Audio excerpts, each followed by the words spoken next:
Okay. Okay, thank you. Good evening, everybody. Welcome to the Leisure and Environment Committee. First time we've actually met as a committee face to face for a long time, so it's nice to see you all. Unfortunately, we're not allowed to remove our masks until we want to speak. So I did ask for permission to do that, but I'm told that we couldn't do that. I believe they did it in Home and Economics the other night, and they got told off for doing so, or the chairman did. So, okay, I'll ask for any apologies for absent, please. Yes, Chairman, I've Councillor Harris, Councillor Brock is substitute, and Councillor Hurst. Yes, thank you. Lydia did ring me today. Her son's unwell. She's got a little bit of transporting to do, so she couldn't make it tonight. Okay. Are there any declarations or interests by members and officials to the party whip? Yes, Mr. Scott. Thank you, Mr. Chairman. I'd just like to declare an interest in agenda items 9 and 10 as I'm a director of Active Today. Thank you very much. None. Okay. Declarations of any intention to record the meeting. We are doing so ourselves. Any other members recording? No. Minutes held on the 16th of March. Can I sign these as a true and correct record? Agreed.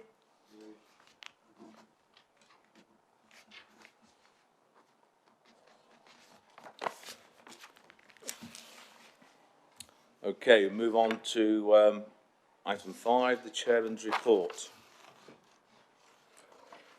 As I said earlier, members, it's really nice to be having a face-to-face meeting for a change, because we've been such a long time being apart. It's incredible to think that in the last time we actually met as a committee would have been 18 months ago. And while the face masks and the social distancing means things haven't quite got back to normal, it does feel that the new norm is nearly back and not far away. When we last met virtually in March, members may recall that was ahead of some parts of the economy opening up in April, and then a further lifting of restrictions in May. As has been the case throughout the pandemic, this involved colleagues once again supporting our businesses, communities and residents to recover as quickly and safely as possible. Officers with environmental health visited outdoor attractions, personal care premises, retail and hospitality venues as they were able to open. On the first Saturday after outdoor hospitality reopened, more than 50 pubs and restaurants were visited on that night to ensure compliance with the rules and support businesses with any queries they had or they required. This exercise was then repeated on the first weekend when indoor hospitality was able to commence once more. Colleagues also visited the premises and played a visible role in town centres during this time, positively reinforcing message around hand, face and space, and reassuring residents returning to town centres with their presence. Councillors will clearly be aware that the proposed move to step 4 of the government roadmap has been delayed until July the 19th, but there now is an end in sight at long last, we hope. Elsewhere, members of this committee were invited in May to tour the new swimming pool at the Dukeridge Leisure Centre in Ollerton. I'm sure the other members who visited the facility will join me in saying how impressive it is, and I hope it will provide a long boost to the local community when it opens in late June, with a formal opening on July the 3rd. A third member visit to see the completed development will take place on the 1st of July, and I hope that many members of this committee are able to attend. Hi, Donna. As we will see from a paper on the agenda tonight, the pool is arriving just in time as Active Today aims to recover from the trials and tribulations of the past 15 months, and I'm sure the pool will provide a great boost in the drive to recover lost memberships and hopefully grow new ones. In relation to our cleansing and grounds maintenance service, I'm pleased to inform you that since our last meeting, the business unit has won 11 new contracts with town and parish councils for groundworks. This is in addition to bringing the housing grounds maintenance service back in-house from the 1st of April. Taken together, this is more good news in terms of trying to bring better consistency to making Newark and Sherwood a greener place to live. I've asked Matthew and Andy Kirk to bring a paper to the committee in September setting out what scope they think there is to bring more work to the council, particularly from town and parish councils.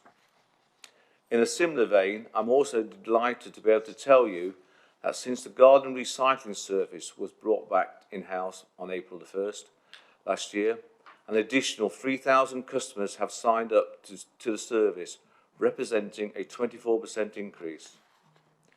While there is more to do, this is a fantastic achievement in a short period of time, and achieved against the backdrop of the service being stretched as far as it was forced to change operating practices as a result of COVID.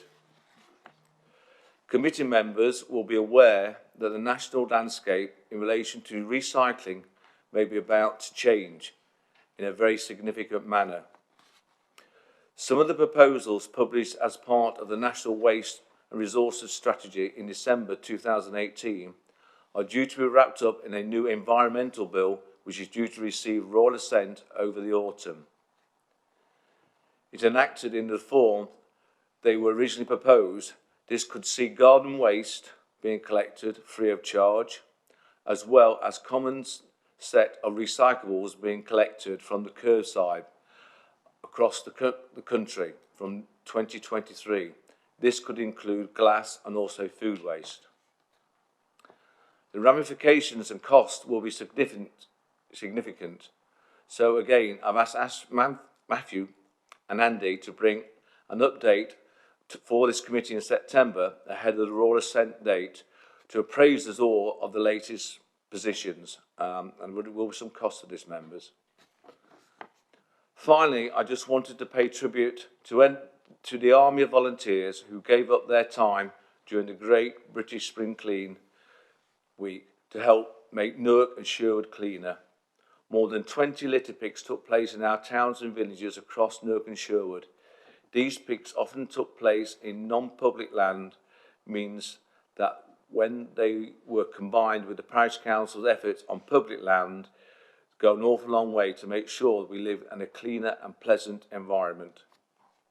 And we hope to start our days of action again, and hopefully as soon as October this year, which I know were very successful before COVID. And on that note, I should also state that the council has recently been successful in applying for government money to invest in additional bins across Newark and Sherwood. The 25,000 that was awarded will be spent on bins to go in lay-bys along our major trunk roads, and will be yet another positive development in helping to ensure that our district remains clean and green and a place we can be proud to live in. As ever, I hope this update is useful to you all, and I look forward to a good meeting. Thank you. Item 6, I'm afraid, is not going to happen because the IT and the technical side of things have let us down. But Helen has offered to come back to our September meeting with this report. But she did need, it was the screens and that. It was a PowerPoint presentation. It needed the screens for the presentation to be properly presented. So I'm sorry to hear that, but Helen, hopefully we'll see you in September. Okay, thank you. We'll now move on to item 7, which is items for decision and the Nottinghamshire Best Start Strategy. I think, Helen, you're going to present this, yep? I am, thank you, Chairman. The purpose of this report is to gain approval to adopt Nottinghamshire County Council's Best Start Strategy ambitions, as detailed in 2.5, but also to ensure that we have representation at the newly created Best Start Partnership. This will allow us to work collaboratively with local partners to embed those specific ambitions within Newark and Sherwood's Health and Wellbeing Partnership.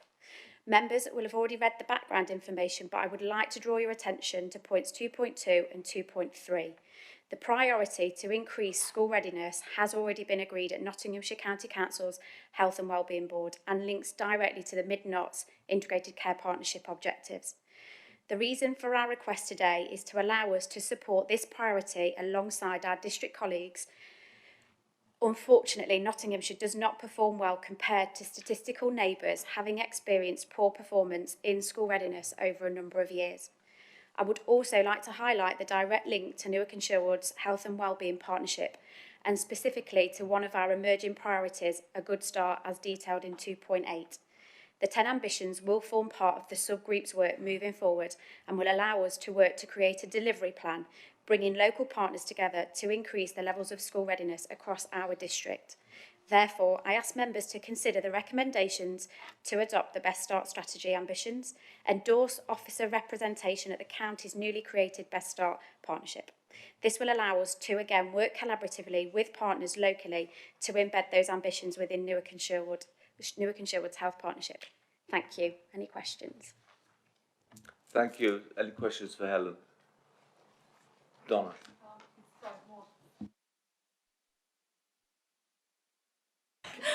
Is that working? Sorry for my lateness as well.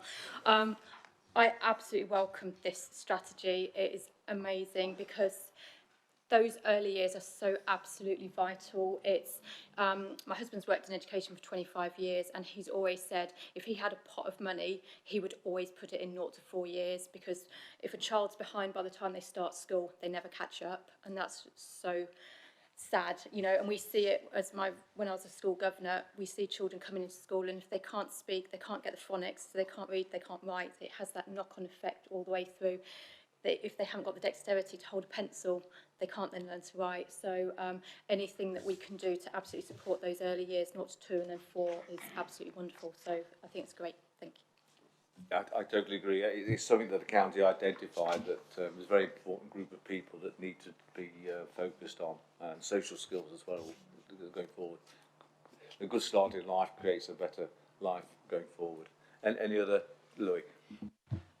Yeah, I'd just like to echo that point actually, and echo Donna's comments. I mean, getting the skills right from those early years is absolutely fundamental. Particularly, I also work in education as a teacher in a secondary school, and it really can have a long-term impact if students don't have those fundamental skills from the early years. So it's really excellent to see such innovative work being done, and it will really have a positive impact on pupils in the long run.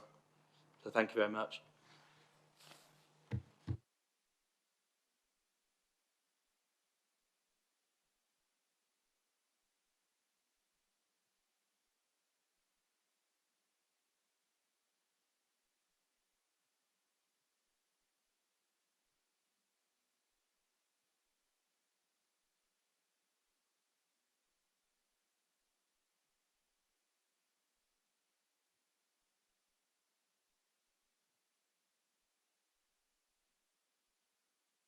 Speaker, I apologise.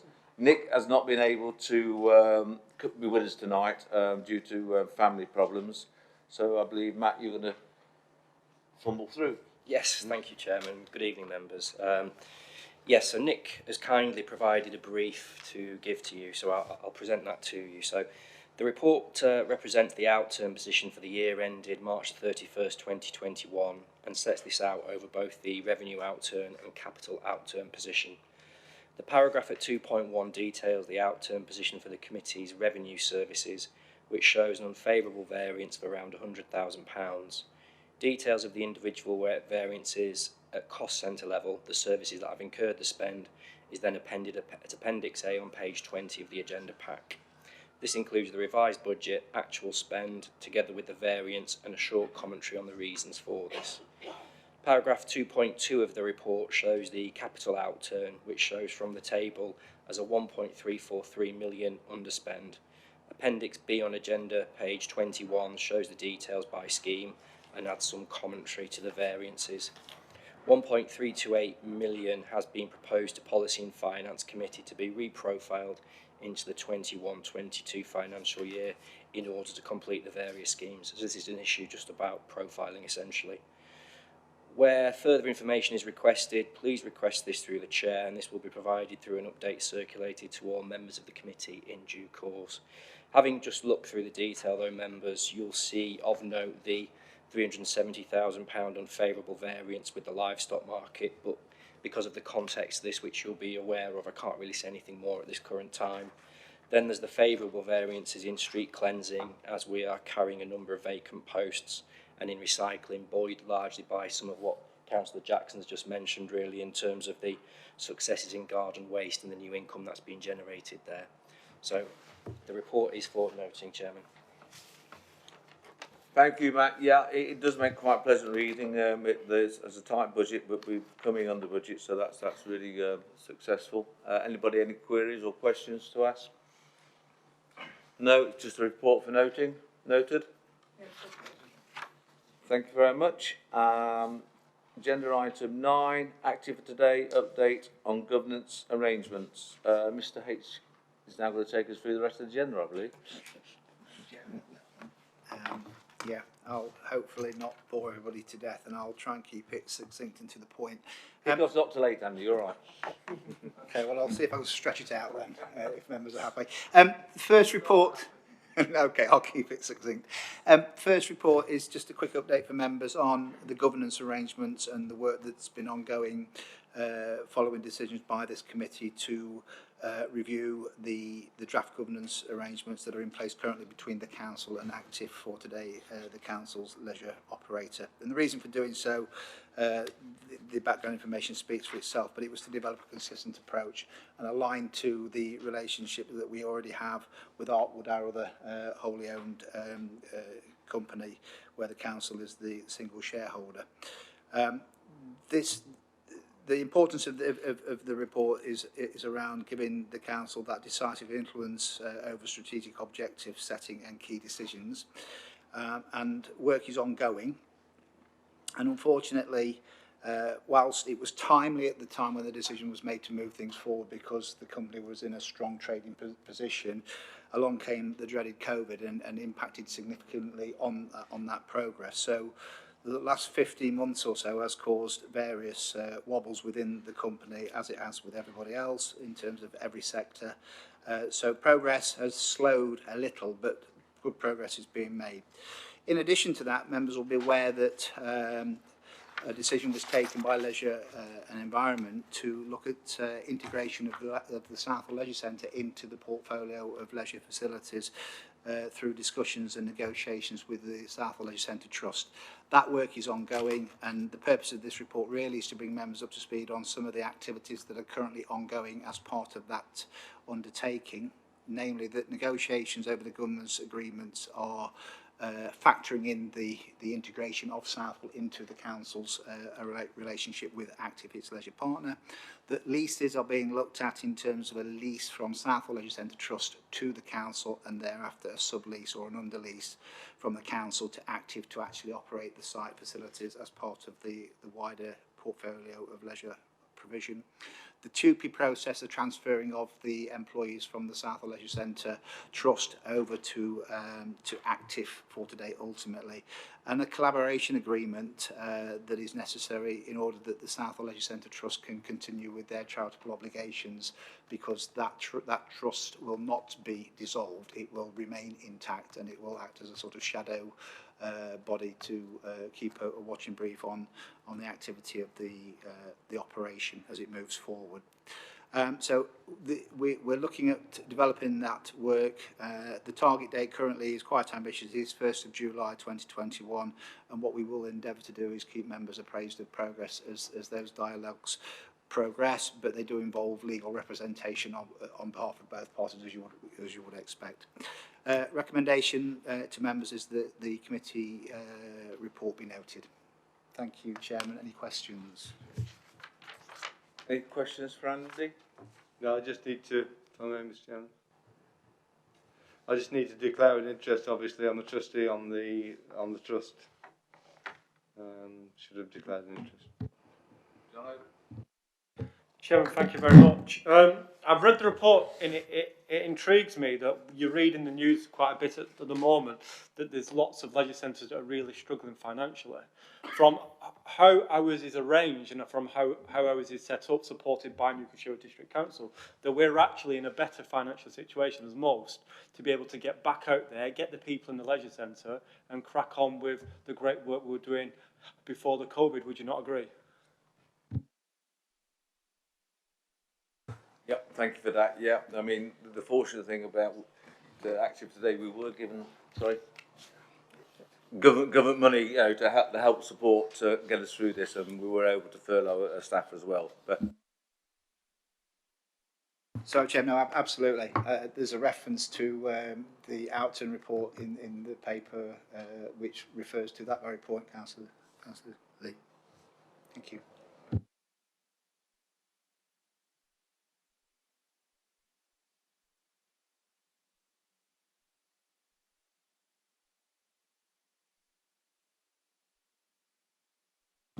Thank you, Chairman. So, yes, this is the committee which receives the annual Outturn report for the previous year's trading activity for Active for today. The covering report is in effect a summary of a pull through of the key points that are provided by Active in terms of their annual report from the Managing Director, supported by the financial accounts that are presented by the directors, and additional supplementary documents around performance data, performance targets, etc. I think it's fair to say that in terms of this year's report, it is slightly different, and it doesn't necessarily carry the same level of detail that you would normally expect to receive, and there is a reason for that, and we all know what that is. And the report talks to this in terms of the significant impacts that COVID has had on the operation of the council's leisure facilities, and that, of course, of Southwall Leisure Centre Trust. In essence, the trading period of 52 weeks was disrupted by approximately 30 weeks of closure, which has caused significant impacts on both income streams and on usage profile, which was always going to be inevitable.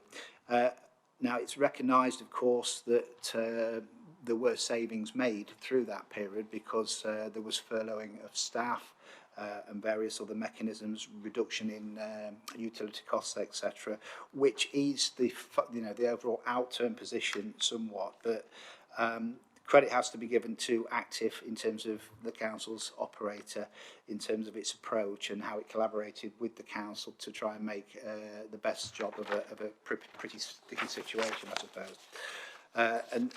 And that would have and has achieved the best outcome possible for both the council, the customers, and Active as a company. So I'll go into the overview of performance very, very briefly because the detail is contained in the various appendix attached to the report. But I think significantly over a period of time, we've had a bit of a stop-start year. We've been able to open up on a sort of socially distanced, COVID-secure arrangement. But in the round, that has still had impacts on membership. And as a leisure operator with a significant membership base, which is direct debit driven, that was always going to be a challenge in terms of maintaining income levels. But significantly, due to the efforts of the company, Active managed to retain about 70% of its membership base through engaging with its customer base, keeping them informed of progress, and when it was able to open, doing so in a safe and secure way, and giving confidence back to people to come back to an indoor leisure facility. That compares favourably with what's happening in a national level. It was between 40 and 60% retention of membership, so it fared well there. There were certain confidence issues around certain groups that use our facilities, so some of the older people, the 60-plus groups that were, a number were shielding and were deemed as clinically vulnerable, and some people that use facilities such as those are on a referral exercise programme from GPs, they were minded to probably steer clear of those sorts of environments. So the company managed those challenges quite well, and in addition, of course, national governing bodies of sport were responding to government guidelines and issuing their own guidelines to their particular sports, which use Active's facilities, uses the leisure centres facilities. Membership reduction was it reduced from 11,991 to 7,784. And significantly, membership dropped from 1,189,000 in the previous corresponding 12 months to 262,324 visits across all sites. So a net reduction of 78%. In terms of moving forwards in the financial position, members will be aware, and we were able to report to members at a regular basis where support was being received through government grant, additional assistance grants, and savings that could be achieved through the furlough scheme, and also the Sporting and National Leisure Recovery Fund, which was able to support the income stream for the centres with a view to reopening with a significant grant contribution, which was absolutely welcomed. The actual trading position deficit over the year was 197,261 deficit, but the company moved from its reserves an equivalent amount to return effectively a neutral position on finances, given the support that it had received. 3.10 in the report talks about the reserves and the balances that are there, and the balances moving forward for the company are now £199,558. So that's the position. In terms of moving forward, members will be aware that an additional provision through government grant has been made and set aside and built into this year's revenue budget to assist and support the operation of the centres, but it will only be used if it's needed to be used. And what we're finding from initial responses to a recovery programme is that that's been quite positive. So we're looking forward to hopefully a positive return to regular engagement and footfall through the centres.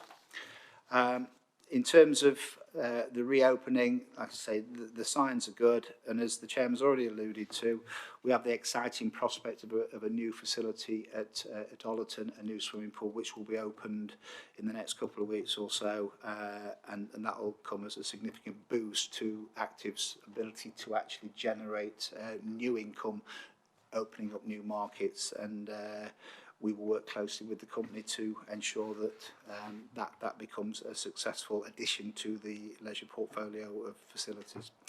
Equalities implications are listed. They are positive insofar as the arrival of the Duke swimming pool will make a positive contribution. Financial implications are covered off in the report, and effectively the recommendations are presented for member consideration. And on that note, I'll shut up and take any questions if there are any. Thank you, Chairman. Thanks, Andy. Yeah, I mean, I think we've actually done some work at Blidworth site as well, haven't we? Improved that. We have.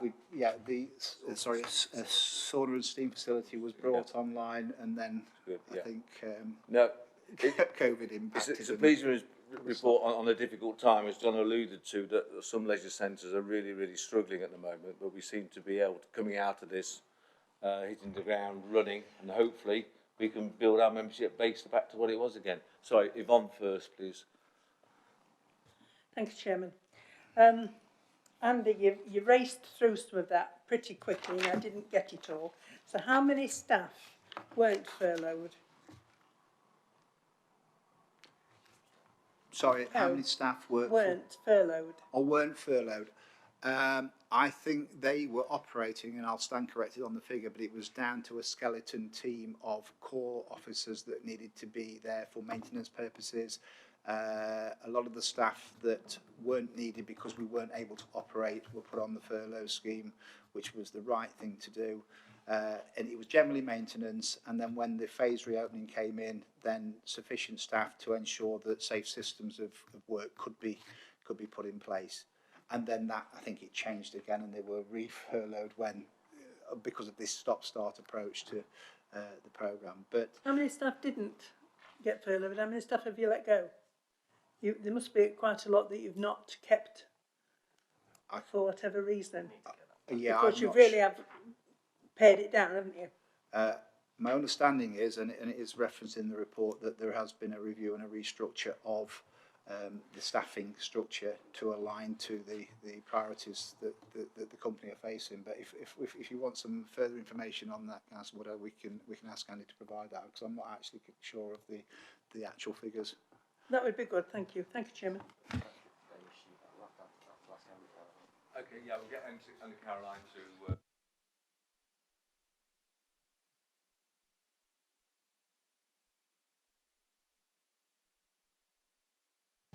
Sorry.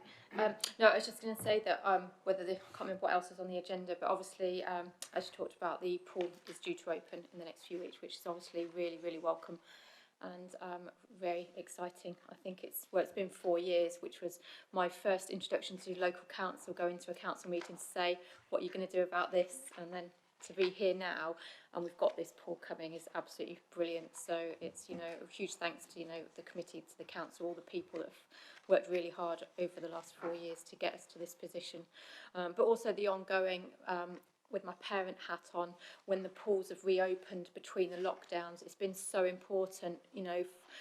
It's been a bit of normality for the children. It's the only thing they've had. Things like a lot of other things like brownies haven't happened. So for the kids to be able to go to their swimming lessons on a Saturday has just been so important. So it's been great that that's been able to happen. So thank you.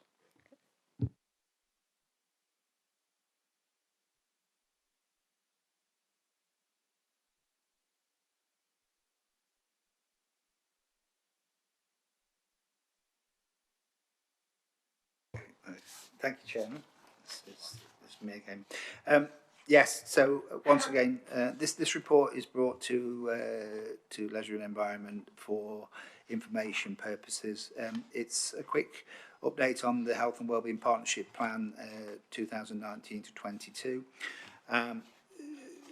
Helen Ellison alluded to this document in her short summary of the Best Start proposals, which you've already voted through, and you'll see that within the background information at 2.2.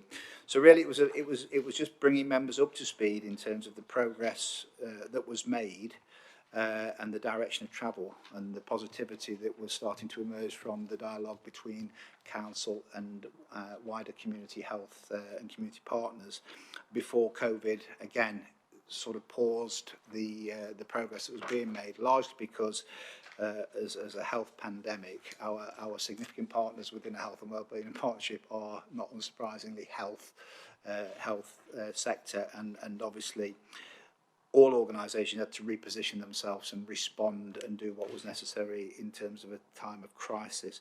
So that paused the progress that was made a little, but this is really just to bring members back up to speed to say that we haven't lost sight of the work that has been ongoing, and that continues, and we are looking to ensure that we bring that type of partnership working back to the table, and it'll link closely with the direction of travel that is coming from the ICP and the primary care network, so that we have an alignment in terms of priorities across Nottinghamshire and down to Mid-Nots, and then down to districts such as Newark, Mansfield and Ashford in the Mid-Nots partnership, to align and synergise the work that we're doing in terms of those priority areas. And I think it is important that each of those plans will be nuanced where necessary to reflect the local need of communities, which is a piece of work that will come out of this review and this process of review and consolidation, and we will bring that information back to this committee in early 2000 for adoption. Equality's implications are as stated. Digital implications are clearly identified. There are none that are associated with the report specifically. And at this point in time, no additional budget implications are required. This is an internal document that can be refreshed and reviewed by colleagues working in partnership with our health partners. In terms of the recommendation, it is presented for member consideration, and once again, Chairman, if there are any questions. Thank you. Any questions, Randy? Yvonne. Sorry, Andy. That's fine. How do we actually access these? activities on these bullet points? So the bullet point activities, the good start and improving health lifestyles. So they're the themes that have been picked up locally that are important to Newark and Sherwood, and they are chosen, if you like, from a menu of about 14 themes that exist within the Nottinghamshire Health and Wellbeing Partnership Plan, and they are deemed as being appropriate, or they were deemed to be appropriate at the time the plan was developed in Newark and Sherwood. So it covered things like ensuring a good start, and the update that Helen shared with us is redefining what a good start should look like moving forward with those 10 new ambitions. Tackling health, tackling physical inactivity, etc. Again, a lot of the data is driven by national statistics and comparison data between what Newark and Sherwood is doing and what's happening elsewhere, and they're the drivers for determining what the priorities are, and that will be consolidated into the plan. And the proposal is that the strategic group of the plan will keep a watching brief on those priorities, and the task and finish groups, if you like, that sit below it will be tasked with delivering operational activity on the ground and bringing partners into the arena and ensuring that Newark and Sherwood gets a fair share of the resources that A Better Life, for example, has to share across the Nottinghamshire Partnership. I don't know if that answers your So at this moment in time then, these are just words, we can't put them into any actions, we're waiting for that to happen. In effect, yeah. So this is a progress report saying that We get these happening. time and time again, we get these reports and we can go back, I don't know how many times on the minutes, but we don't get the actions. We're just reading the words, we're saying, yeah, that's good, and they are good, but where are they? The action plan is within the Health and Wellbeing Partnership Plan that exists, and that's the purpose of the report really is to alert members to the fact that a lot of the doing aspects was paused, and now we're taking stock of where we're at, and quite rightly reviewing health and wellbeing through a COVID lens, if you like, to try and ensure that the learning and the impacts of COVID are picked up when we look at repositioning ourselves moving forward with the work that we do. And it's not about Newark and Sherwood in isolation, it's very much about a partnership approach. But that sort of information can be brought back, and that information is available. But it's not part of this particular report. Could it be circulated? Yeah, the partnership plan's out and can be circulated. Yeah, But with absolutely. all due respect, we're getting these plans and the words, and we keep waiting for the actions, but we get more words. We get more plans, and now we need to update the plans because we've had COVID. That should have been done all the way through. Shouldn't have waited till now. They should have known what we were facing because it came from the health, didn't it, in the first place? They should have updated these as we were going through COVID, knowing what people may need.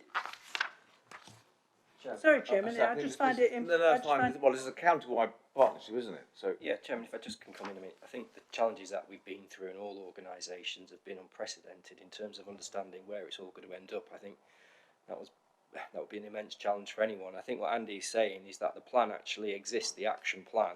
So actually, if it's helpful to circulate that to members, then that can be done. Yeah, we can do that. Yeah. Jono, really like the report, great idea. What I'm asking is, if something is going to be targeted in our areas, can the local members just be made aware? Thank you. Neil. Thank you, Chairman. Yeah, I just want to set the context back a little bit here, Yvonne. This actually started something like 2.5 years ago, and I think a report had been published well before the pandemic. I think probably before the end of towards the end of the last council, the first year of this council, with an outline plan. So I think that's it. But an updated plan would be great because the whole programme has been paused for the last 18 months because of COVID. And what COVID has taught us is public health, a good start, our lifestyles, everything all mixes together. But this is really a partnership between, if I recall from the first workshop, the whole community, not just us as a council, not just the county council from a health and wellbeing perspective. It was identified leaders of charities in the community, bodies in the community that were assisting care, etc. So it's a pulling together of everyone, and it's, I think, I can show you frustration about how we say we're going to do something, but I think this is given a structure that everyone has a say. I think, Jono, it's not just within specific areas. You've got to be assumed across the whole of the district that it's happening, and hopefully events are going to start taking off, and the plan is going to come more into shape. And we'll if we get regular feedbacks on it, that will be really good for us all to understand exactly what is being done. Yep. No, Chairman, I completely accept that. In my other hat, we're looking at the exact same thing. But what I'm asking is if district councillors can know what is happening in their area, just help us to better understand how the certain issues are affecting our communities. Because unless we're told, sometimes we just don't know. No, I totally agree, and it is a partnership when we work with county on this. And I understand what Yvonne's saying. You know, it's newly formed, it's been put on hold because of COVID, but you want to see some action. And hopefully now as we come out of COVID, we'll see some action and deliver some of these initiatives. Okay, Scott. Thank you, Mr. Chairman. I completely agree with all the themes detailed on this paper. I do accept to a point the points made by the previous speakers over the sort of progress of this. But I think it's also worth noting the impact that COVID has had, but also if we are trying to draw any positives from this last 18 months, which many people have had to endure, before the COVID hit, we oftenly debated in this council chamber mental health. We can only assume over this last 18 months that people needing to access support is only going to increase.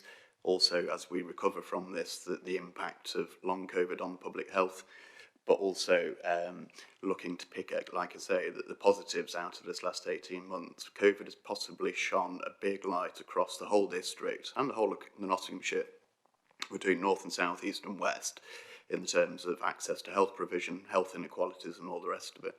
So I think those lessons also need to be learned. Thank you, Scott. Donna. I think going back sort of to when this work kicked off, it got off to such a good start, talking sort of about sort of the Ollerton and Booton area, in the work that was being done into understanding particularly around women, the physical inactivity side, and the work that then went on. And even during lockdown last year, the work that went on to do the Feel Good Packs in partnership with the Active Knots. Yeah, to get those out to young people on that as sort of as Booton estate during lockdown. And it kicked off a really good start, but it's probably, like say, at the time to take a step back now and say, is this the way to go? Is it still the right direction? But it's really unfortunate because, like I say, a lot of work went into that, and it's not lost, it's there, but it's just stepping back to do this piece of work now. But based on sort of how far they did get, I've got every confidence that it will pick up again, and we will start to see those things coming through on. It was just, yeah, the time it takes. So.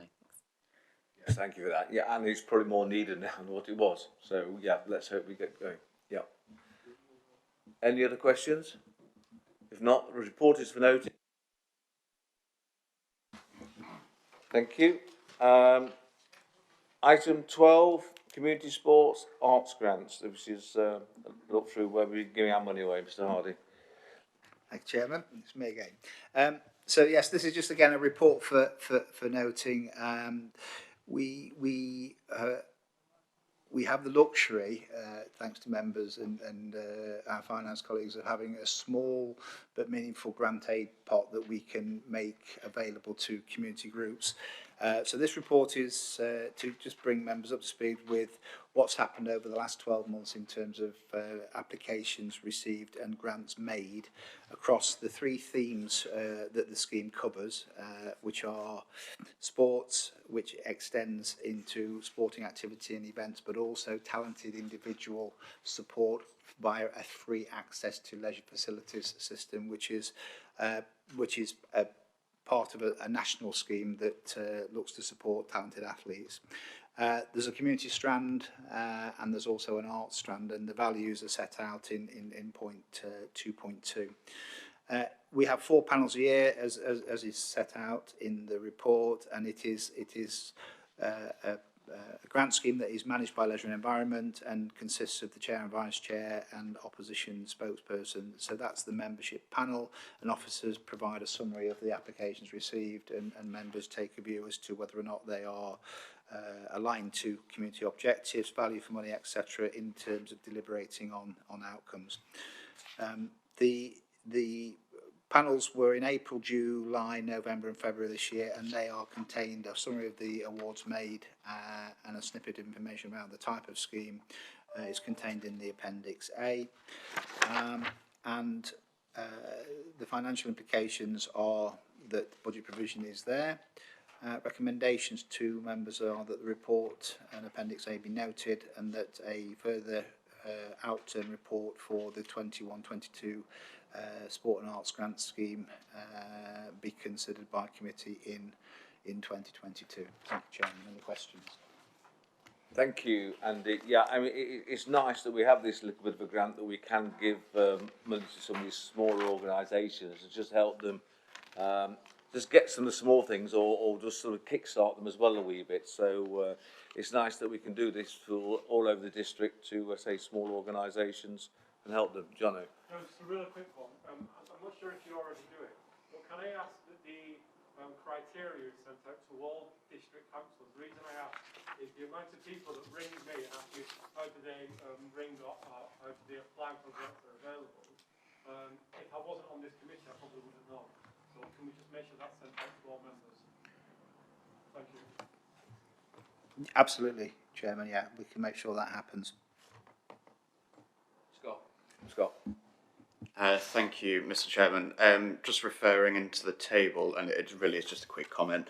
I'm very delighted to see that several bowls clubs have received monies from this. As a keen bowler of about 28 years, believe it or not,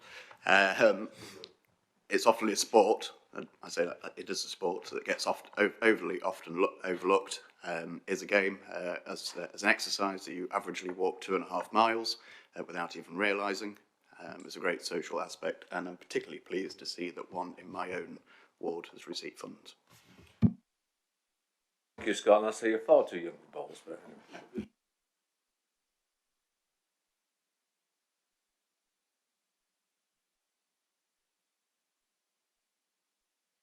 Sorry, and I say it's just nice we can support, as Scott has said, small community groups to provide them with some equipment, and that so they can carry on with their activities. Item 13 is physical activity and sports plan. I think that's me again. Mr. Hardy, yeah. Okay, final one for me for tonight, members. Again, this is just as an update report. The Sport and Physical Activity Plan 2018-21 is now deemed to be ready for a review, as you would imagine from its shelf life title. The background information is sort of helpful to put a context to this. So, Councillor Cumberridge referenced active knots earlier in one of her responses. The original plan, the current plan, should I say, that was adopted by Leisure and Environment in November 2018 was basically driven on the back of a national strategy that was launched by Sport England entitled Towards an Active Nation. And on the back of the launch of the national strategy, Active Partnership Knots, or Active Knots, took the key messages from the national strategy and distilled that into a county-wide plan to address improvements in levels of physical activity and sport for general health and wellbeing purposes. And the district council naturally then took the county's steer and then distilled that further into a local strategy for Newark and Sherwood, and that is what we have as a current plan.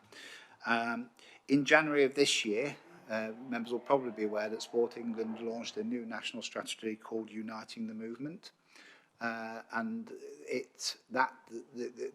the changes to the approach there are that Sport England are determined to engage with two other key partners, namely health and local authorities, in order to get a coordinated approach to working collaboratively to improve life chances for people by encouraging wider engagement in sport and physical activity, whether that be table tennis or bowls or swimming or active recreation. That's important because if everybody pulls in the same direction, the likelihood is that we will get better outcomes. So that plan was launched by Sport England in January 2021. It's a 10-year vision. It has 5 big issues which are covered in point 2.4, and there are 3 key drivers around advocating for movement, sport and physical activity generally as one of the tenets, joining forces on the 5 big issues, so bringing health partners, local authorities and sporting organisations together to work collaboratively, and in doing so, hopefully creating a catalyst for change. In terms of that piece of work, Active Partners Trust Nottinghamshire is currently working on the development of the new Nottinghamshire strategy. And when that document is ready to be launched, we will take a steer from that in terms of our refresh of our Newark and Sherwood physical activity and sport plan. There are meetings already in the diary for that to take place in the next couple of weeks or so, bringing internal and external partners. And the idea is that, just to give a context to this, we will be inviting colleagues from planning to engage in that process, because active planning and active design is really important in terms of regeneration of communities, to encourage people to think about active transport, so walking and cycling in a safe environment rather than jumping in the car, etc. So we're going to get that piece of work moving. So the proposal is, as presented in paragraph 3, that the review and refresh takes place of the current plan, and that it aligns district council's plan to national and county approaches that reflects local priorities and improves levels of active participation in physical activity and sport, thereby making a positive contribution to the health and well-being of the residents of the district. That is the context of the report. The recommendations are that the report be noted, and that as we move through that review and refresh process, that we will bring the refresh strategy to leisure and environment, and it will have the detail of the priorities in terms of how we want to move forward, whether that be around themes or whether it be geographical approaches, etc. But that will come out of the consultation exercise with our community stakeholders. Thank you, Chairman. Are there any questions? Thanks, Andy. Yeah, because I see it's coming back to the September meeting with the plan from 21 to 24. And is that again with the playing pitch strategy? So both these are going hand in hand, are they, on that then? That's the plan. If we can pull that together, Chairman. The members might recall that there was a suite of documents that were launched around the same time. One was the facilities improvement plan, which was an indoor plan of sports hall, swimming pools, leisure offer. That was one of the key documents. It was also supported by what we call a playing pitch strategy, which is the outdoor sporting pitch priorities for Newark and Sherwood as a district. And the cross-cutting theme was the physical activity and sport plan, which was the attempt to animate those facilities, to get people into those facilities and to get people more active. Because whilst we recognise that not everybody needs a leisure centre to be active, you do need infrastructure, you need parks, you need places that are safe where you can engage in physical activity. And it might be an allotment. It doesn't have to be a leisure centre. So the physical activity plan will recognise those places where people can go and physically engage in activity that is good for their well-being. Yeah. And also clubs. Yeah.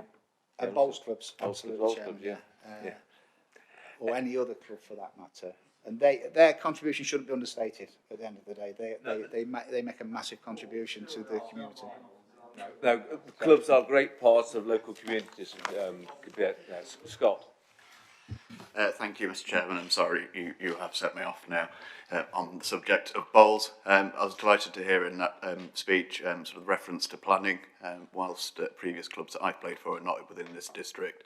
But certainly across the whole of Nottinghamshire, and not just bespoke to Nottinghamshire, across England, many bowling greens have been lost to landowners that want to build houses. Yes, some of that is impacted by usage, but also when I first started playing bowls at the age of 7, then represented Nottinghamshire from the age of 9, back then my county team used to have about 225 bowlers. So it's also about that perception of going into sport, and some of those then went on to play for their country and play around the world as well. And actually, thinking about it, some of the better bowlers actually came from the Newark and Sherwood area.